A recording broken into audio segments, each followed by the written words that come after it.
The first rule of success is to have a vision. You see, if you don't have a vision of where you go, and if you don't have a goal where you go, you drift around and you never end up anywhere.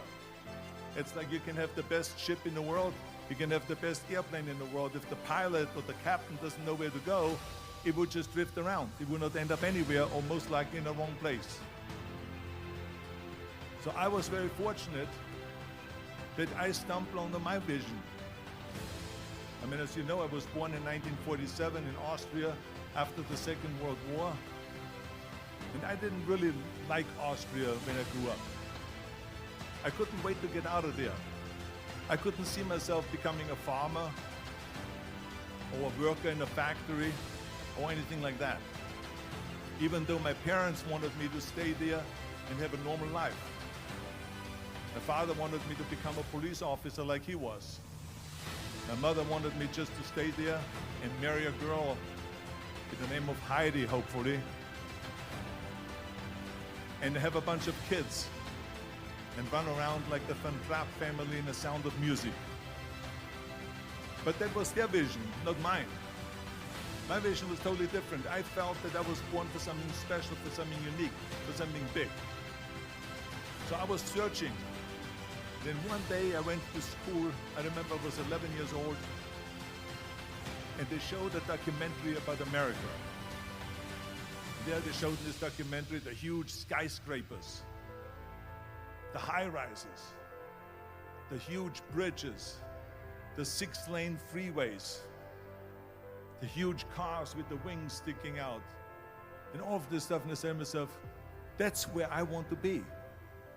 I don't want to be around here with these little farmhouses and these little buildings and everything is old. I want to be in America. But now the question was just, how do you get to America? In those days, it was a very expensive trip. It's not like today. So again, I was very fortunate that one day after school, I walked by a store in Graz, which was called Brühl. And it was the only store that really sold kind of American stuff. So one day, they had jeans there, American jeans. And then they had the Bullwalker. Then they had an expander, and some barbells and some dumbbells and an exercise bench in the window. So I went inside and I looked around and I looked at this stuff, and then I saw a magazine. I saw a bodybuilding magazine that had Reg Park on the cover. Reg Park was then a 3-time Mr. Universe. And I saw him on the big screen as Hercules. And on the cover it said, how Reg Park, Mr. Universe, became the Hercules star. That's what the cover story was all about. So I looked at the cover and I said to myself, I got to get this magazine. So I bought the magazine, I took it home and I read it over and over from the front page to the back. It had everything in there, how he trained, how he was working out in Leeds, England, in a factory town, how he worked out every day for 3-4 hours and became the strongest man of Europe, and how he won Mr. Europe and Mr. Great Britain, and then eventually Mr. Universe, and how he won the second Mr. Universe and the third Mr. Universe, and how he was discovered to play the starring role in Hercules. I read that and I said to myself, wow, this is the blueprint for my life. This is exactly what I want to do. I want to become a bodybuilding champion just like Reg Park. I want to get into movies just like Reg Park. And I want to make millions of dollars and be rich and famous just like Reg Park. Do you know how great it felt that I knew where I was going? Imagine the majority of people don't know where they're going. I knew where I was going, that I'm going to become this bodybuilding champion just like him. So it was just a question of how do you do it? I was so relieved because when you have a goal, when you have a vision, everything becomes easy. Because remember that in America, for instance, when you study, you will see the percentage of people that like their jobs. 74% hate their job in America. Now, there's not much different when you come to Europe. The majority of people don't like what they're doing because they're really not doing it because they didn't have a goal and they followed this goal. They just aimlessly drift around, and then all of a sudden there's a job opening, so they get their job because you have to work. But then when you work, it's a chore. It's work. It's not fun. So if you think about only a quarter of the people really enjoy what they're doing in life, that is unbelievable if you think about it. So I felt so blessed that I knew what I was doing. It's like a medical student that studies and knows he wants to become a doctor. You know where to go. So I knew where to go. So people always ask me, when they saw me in the gym in the pumping iron days, they say, why is it that you're working out so hard? 5 hours a day, 6 hours a day, and you have always a smile on your face. The others are working out just as hard as you do, and they look sour in the face. Why is that? And I told people all the time, I said, because to me, I'm shooting for gold. In front of me is the Mr. Universe title. So every rep that I do gets me closer to accomplishing that goal, to make this goal, this vision turn into reality. Every single set that I do, every repetition, every weight that I lift will get me a step closer to turn this goal into reality.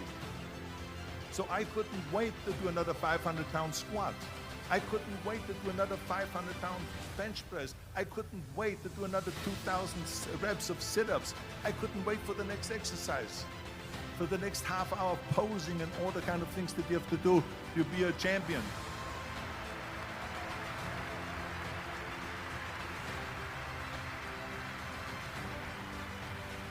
I felt so great knowing where I was going, and I tell you, it worked. I mean, think about it. And I was just not visualizing just my exercise, but I was really lifting the trophy over my head. That's what I was thinking about.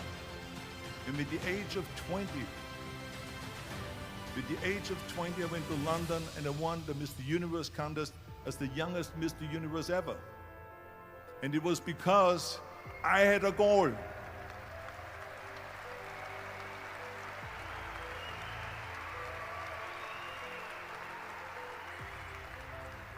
And this is no different than anything else, what I'm talking about. This is not just about bodybuilding. It was the same in acting. I remember when I was doing Conan the Barbarian. I was crawling on the rocks with a sword in my arm, crawling on all four. And of course, being that it's Conan, I didn't have clothes on or anything like that, right? So it was kind of, my knees were bare, my elbows were bare, and everything else. I'm crawling on the rocks.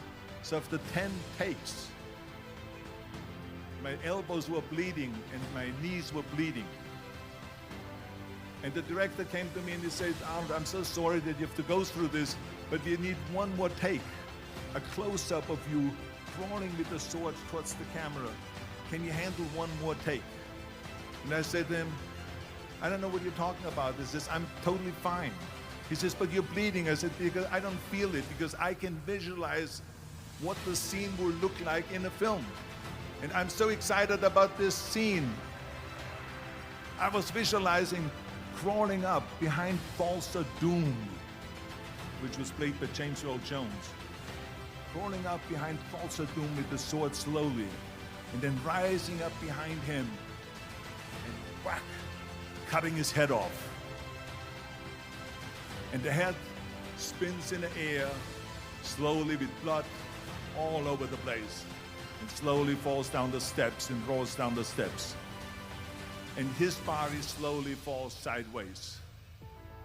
That was what I was visualizing, and that was very important because he, in the movie, killed my parents, killed Conan's parents. And that was revenge. And he always said that flesh is stronger than steel. And I wanted to prove to him that no, steel is stronger than flesh. And so I had this in my mind. And so this is why it didn't matter if I had to do another 50 takes or 100 takes, no matter how much I bleed on my elbows or my knees. I saw that vision of the perfect scene, and it was an important scene, and I would do it over and over again until we got it. And the same thing is also in politics. I remember that in politics, I had a very clear vision that I will be the leader of California. This is as far as I could go because I was not born in America, so I could not run for president. So being the governor of the fifth largest state, I should say the largest state, the fifth largest economy in the world, was for me really the ultimate title, the ultimate accomplishment in politics. So even though people came up to me and says, why don't you go and run for something smaller, you're never gonna make it. I ran for governor, and then 2 months later I became governor of the state of California. Again, because I had a very clear vision what I'm gonna do with California. So let me tell you something, visualizing your goal and going after it makes it fun. You've got to have a purpose no matter what you do in life. You've got to have a purpose. So that's rule number one, have a vision.